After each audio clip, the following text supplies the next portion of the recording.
Depuis le 1er juillet 2017, les bases de données immobilières notariales sont concernées par l'open data via un cadre législatif spécifique issu de la loi du 23 mars 2011. La version proposée par le site immobilier.statistique.notaire.fr, conformément au décret du 3 septembre 2013 et aux arrêtés du 30 septembre 2016, permet désormais d'accéder à 3 niveaux de restitution, dont un payant, les prix médians par arrondissement, les listes de vente par commune, mais aussi les analyses de marché. Alors pour en parler, je vous demande d'accueillir Sandra Massonnet, responsable service statistique chez MinNote. Cette conférence est enregistrée et vous pourrez la revoir grâce à Visite Online sur YouTube. Sandra, c'est à vous. Bonjour. Donc, comme ça a été lancé, donc je suis Sandra Massonnet, responsable du service statistique de MinNote. Donc, notre rôle, c'est d'exploiter la base immobilière des notaires d'un point de vue purement statistique. Donc, la base immobilière des notaires, jusqu'au 1er janvier 2017, était alimentée sur la base du volontariat par les notaires. Et donc, depuis le 1er janvier, après une loi de 2011, des décrets de 2013 et des arrêtés de 2016, est venue officialiser en fait cette base de données. Depuis le 1er janvier, les notaires ont l'obligation d'alimenter cette base de données. Il faut savoir que cette base de données, aujourd'hui, contient près de 14 millions de références sur la province, complétée de 3 millions de références sur l'Île-de-France. Donc, soit une base de données France entière de plus de 17 millions de références. Donc, la plus grosse base de données immobilière en France. Cette base de données contient bien sûr toutes les données concernant les prix de vente, donc les prix de vente réels du bien, toutes les données économiques liées à la vente, les droits de mutation, savoir si le bien est loué ou pas. Elle contient bien évidemment toutes les caractéristiques du bien, donc son type de bien, appartement, maison, terrain. Aussi, on enregistre tous les autres types de biens, tels que les locaux d'activité, les immeubles, les garages, les biens agricoles, les biens viticoles. Donc, dans les données descriptives du bien, si je prends les plus classiques, on va avoir pour les appartements le nombre de pièces, la surface habitable, la présence d'une cave, d'un balcon. Après, on commence à alimenter des variables environnementales telles que les étiquettes énergie ou climat, d'autres données telles que est-ce qu'il y a présence d'un chauffage central. En tout cas, on vient enrichir progressivement cette base de données pour qu'elle soit de plus en plus complète et qu'elle apporte toujours un regard plus complet et plus fin sur l'analyse du marché. Donc, avec cette obligation, au-delà de simplement l'obligation d'alimenter, les notaires ont aussi une obligation de restituer l'information. Donc pour ça, il y a 3 services qui ont été mis en place. Donc un service de prix médian en mètre carré, donc c'est-à-dire que pour une zone géographique qui va de la région jusqu'au quartier, donc en passant bien sûr par les départements, les communes, on va fournir de manière gratuite au grand public via notre site internet le prix médian en mètre carré. Donc c'est savoir, en gros le prix médian, c'est il y a 50% des biens qui sont vendus inférieurs à ce prix et 50% au supérieur à ce prix. Et on va encadrer ce prix médian avec une fourchette de prix pour vraiment avoir une meilleure visibilité du marché, puisqu'on sait qu'aujourd'hui, un marché ne se résume pas à un prix, mais une multitude de prix. Donc, à travers simplement un prix médian, on essaye de retracer toute cette multiplicité pour donner une meilleure information au grand public. Oula, c'est un peu vite, ça. On va arrêter. Donc, à côté de ce service-là, on peut accéder à la liste des dernières ventes. Donc, dans cette liste des ventes, on a les caractéristiques principales du bien, c'est-à-dire savoir si c'est un appartement de 2 pièces, de 60 mètres carrés, qui a un parking et qui est de telle étiquette énergie, avec bien sûr son prix. Par contre, il n'y a pas d'information précise sur sa localisation. On va savoir qu'il est positionné dans cette ville, mais pas précisément au niveau de la rue. Ça, ce sont des obligations légales, on a respecté ces obligations, et notamment le secret statistique et la confidentialité. Donc ces deux informations, le prix médian en mètre carré et la liste des ventes, ce sont des services qui sont entièrement gratuits et accessibles sur Internet. Sauf erreur de ma part, le site des impôts propose il est aujourd'hui possible d'accéder aux transactions à un endroit bien précis, directement à partir du site des impôts. C'est en lien avec la base de données. Aujourd'hui, il y a la base des données des notaires et puis celle de la DGFiP. Il n'y a pas de lien direct entre les deux, même si l'information à la source est la même. Aujourd'hui, c'est une obligation. Nous, on répond à un décret. On a mis en œuvre ce que nous a demandé le service public dans le cadre de cette obligation, tout simplement. Donc, à côté de ces deux informations gratuites, dans les textes de loi, nous ont aussi imposé d'ouvrir un autre service.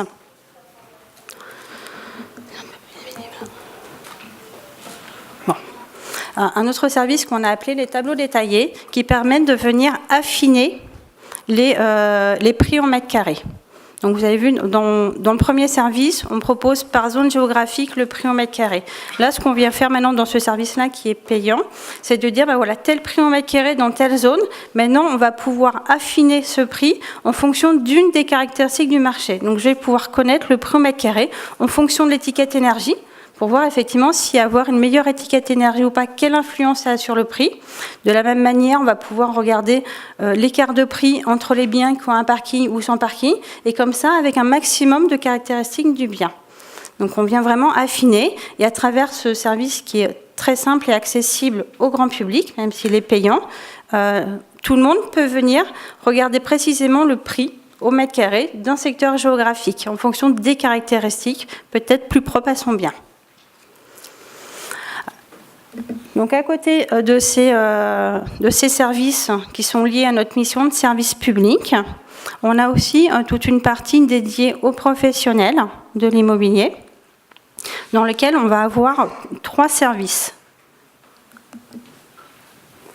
On va avoir un service de statistiques agrégées à la commune, donc qui permettent de connaître sur une commune donnée les biens qui se sont vendus, donc nos nombreux biens vendus par nombre de pièces, le prix au mètre carré et le prix de vente pour chacun des nombres de pièces. Donc vraiment connaître la typologie des ventes sur un secteur donné.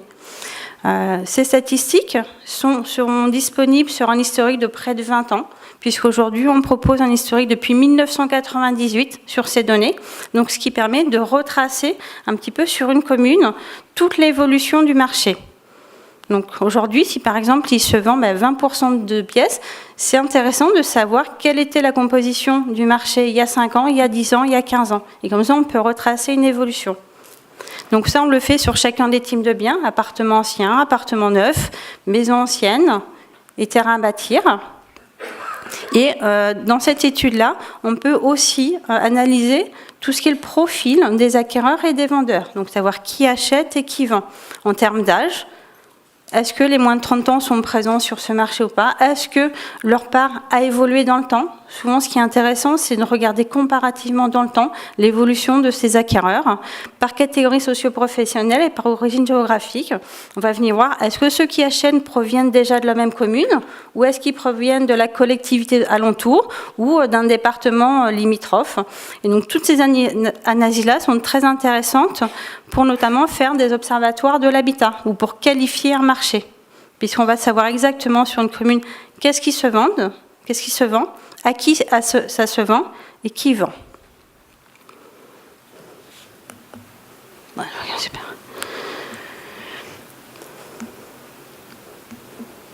Donc après, on a le même type d'analyse, non pas sur une commune, mais sur un EPCI, donc des agglomérations, des communautés de communes.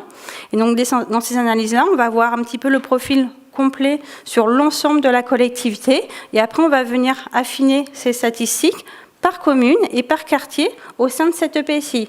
Ce qui va permettre notamment à une collectivité de connaître son territoire, toujours de savoir quels sont les biens qui se vendent dans son territoire, quelles sont les personnes qui achètent, quelles sont les personnes qui vendent.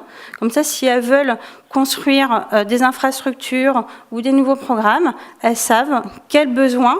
Ça fait partie en tout cas de la connaissance du besoin. Donc les collectivités sont effectivement des clients qui nous achètent ce type de données dans le but de leur observatoire de l'habitat.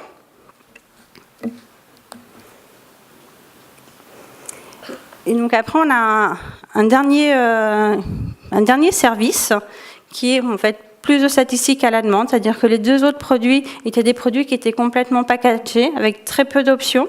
Ce dernier service permet d'avoir une demande qui est plus personnalisée, puisqu'on vient choisir les différents types de biens qui nous intéressent, donc les appartements, les maisons ou les terrains.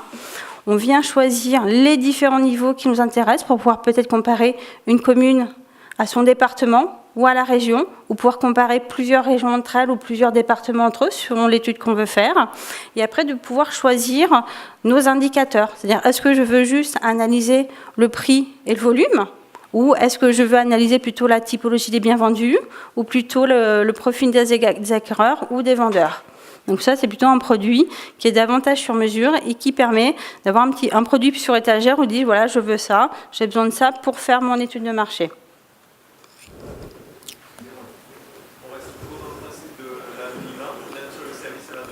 Oui, ça c'est un point qui est très très important, c'est la confidentialité des données. Aujourd'hui, il n'y a aucune statistique qui est réalisée à moins de 5 transactions. Donc nous, toute notre base est complètement anonymisée et toutes les informations qu'on met à disposition sont anonymes. Alors, dans la base de données, on a l'adresse. Par contre, là, dans les informations qu'on restitue, comme ce sont que des statistiques agrégées, on ne fournit pas de données à l'adresse. Donc, oui. Est-ce qu'on a également la possibilité de savoir si c'est des investissements réalisés dans le cadre de type PNL, etc.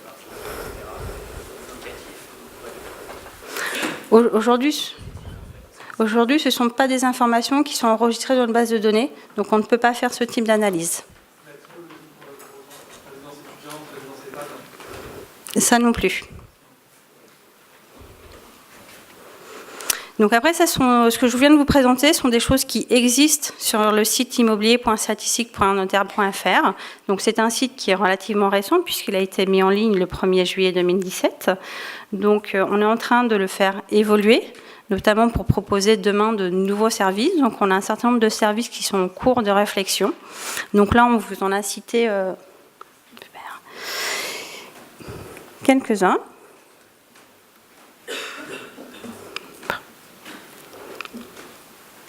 Bon, on va faire sans la diapositive. Ok. Donc notamment, on a des projets. Là, les services qu'on vous propose, ce sont principalement en fait des tableaux de statistiques. On est en train de réfléchir à des produits pour aller plus facilement dans l'analyse de données et donc fournir notamment des représentations graphiques et visuelles qui permettent d'analyser un marché plus en détail et de manière beaucoup plus simple. Donc c'est un tableau qui va être une sorte de tableau de bord ou d'analyse de marché. Après, on a aussi des services qui vont se développer autour d'API ou de web services afin de récupérer l'information de manière plus simple pour l'intégrer soit sur des sites web, soit dans ses propres applications. Et on a aussi une réflexion en cours sur la partie pour évaluer son bien. On est en train de réfléchir à des méthodes pour estimer son bien de manière plus précise et notamment pour mettre en avant, non pas simplement la valeur estimée, mais tout ce qui fait la valeur du bien. Donc quels sont ses atouts, quelles sont ses faiblesses par rapport aux autres biens qui se sont vendus, par rapport à son environnement. L'idée, c'est vraiment d'avoir une approche pédagogique et de montrer au grand public, aux internautes, ben voilà, bien sûr, le prix de votre bien, voilà ce qu'il est aujourd'hui par rapport au marché. Voilà pourquoi il a ce prix-là. Parce que c'est un grand 3 pièces, donc il est valorisé par rapport aux autres biens du marché, parce qu'il est positionné peut-être à cet endroit, et donc il est très proche des commerces. Donc l'idée, c'est de mettre en avant tous les facteurs valorisants et dévalorisants du bien.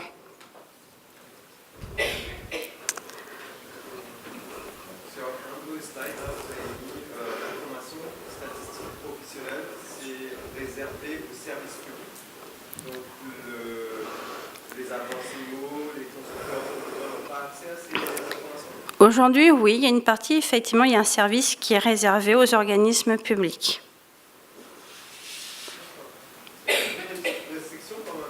Pardon ? On a un certain nombre de services. Il y en a certains qui sont ouverts à tous et d'autres qui sont réservés aux organismes publics.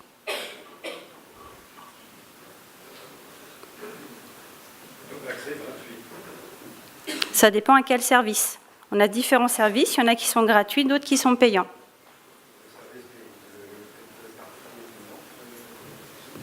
Excusez-moi, je ne vous ai pas entendu. La partie professionnelle est payante.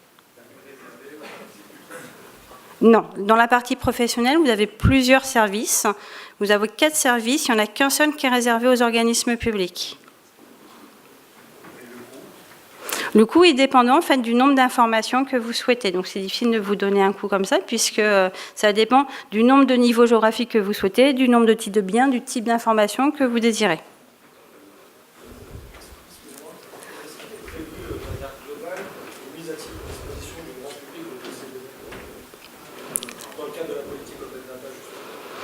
Alors, on est en train effectivement de réfléchir à des notions d'API de web service.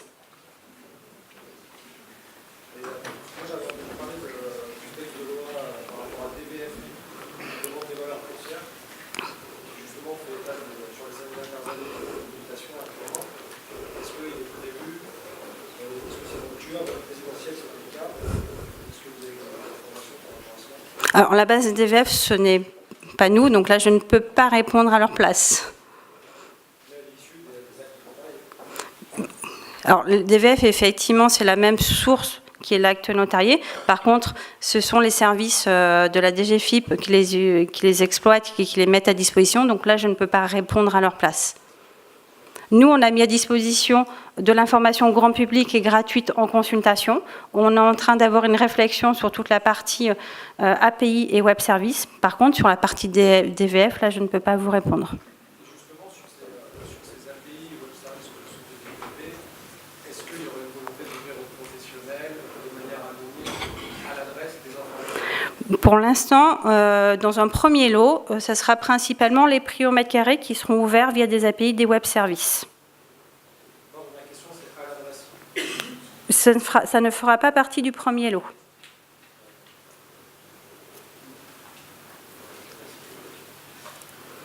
Le service dont à vous, c'est existe encore ou la vocation à continuer? Alors, ce service est proposé par la Chambre alimentaire de Paris. Donc, qui est une structure qui est indépendante de nous, mais en tout cas, on travaille en forte collaboration avec eux, puisqu'ils partent de la base biens qui concerne tous les biens gérés en Île-de-France. Et à ma connaissance, ils viennent de refondre leur service, donc il n'a pas voué à disparaître. Mais donc, il s'agit bien de deux choses. Effectivement, c'est quelque chose de complètement distinct. Là, on répond d'une part à une obligation légale, donc le cadre est très fixe. Nous, on a répondu à cette obligation. Après, il y a les statistiques professionnelles qui sont que sur la province et qui sont gérées par Minote, avec une politique d'ouverture qui est en train de changer. Et de l'autre côté, il y a la base biens qui est gérée par la Chambre alimentaire de Paris, avec une autre politique d'ouverture des données, et notamment un service Simo-Argus qui existe depuis de nombreuses années, qui vient d'être fondu, et donc qui va sûrement perdurer. Sur la partie purement obligation légale. Sur la partie obligation légale, c'est un service France entière, effectivement. Sur la partie professionnelle de notre site, là, on n'est plus dans l'obligation, donc c'est uniquement sur la province. Sur la Paris, pour avoir des statistiques professionnelles, il faut vous adresser directement à la Chambre des notaires de Paris.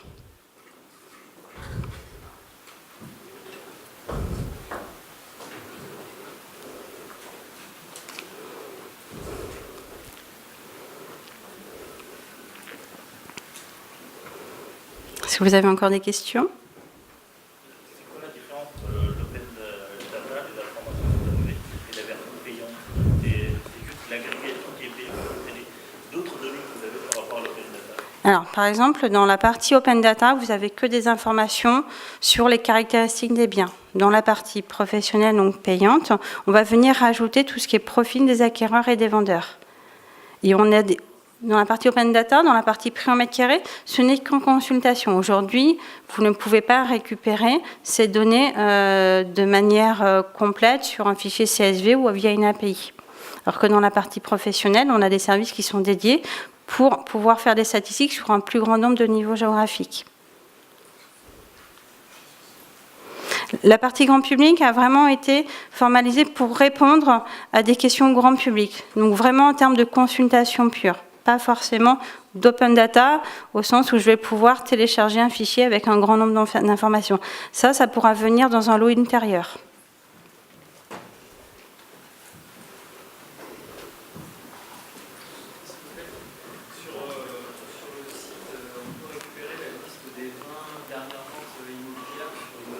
Oui. Par contre, pour les maisons, vous indiquez que la surface terrain et pas la surface habitable. C'est un bug ou c'est voulu?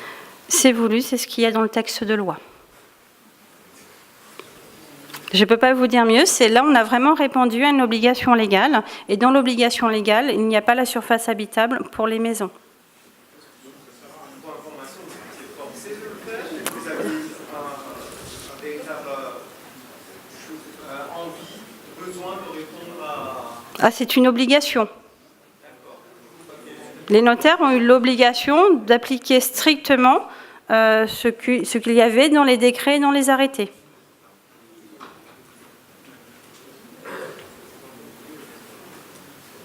En fait, on parle d'open data grand public, mais pas à l'usage de créer des nouveaux services et des nouveaux usages par des professionnels justement de l'immobilier. Ça, ce sont en fait des réflexions qu'on est en train de mener. En fait, le premier lot a été déjà de mettre à disposition du grand public un certain nombre d'informations. Là, nous sommes vraiment en train de réfléchir pour ouvrir ces données au monde professionnel via notamment des API, des web services. Là, il n'y a pas de texte de loi sur cette partie-là.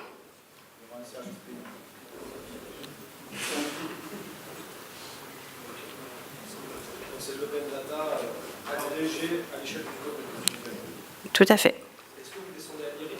On descend jusqu'au quartier pour les villes qui possèdent des quartiers INSEE. Non, là, Paris, Lyon et Marseille, vous avez les arrondissements, mais en plus, vous avez des quartiers, mais il y a plus de 300 villes pour lesquelles il y a des quartiers. Vous allez distinguer les 9 et Oui, c'est déjà à disposition sur notre site.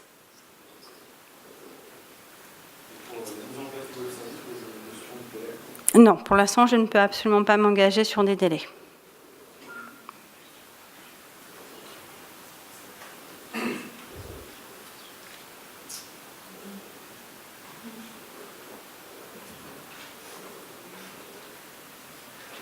Bon, s'il n'y a plus de questions.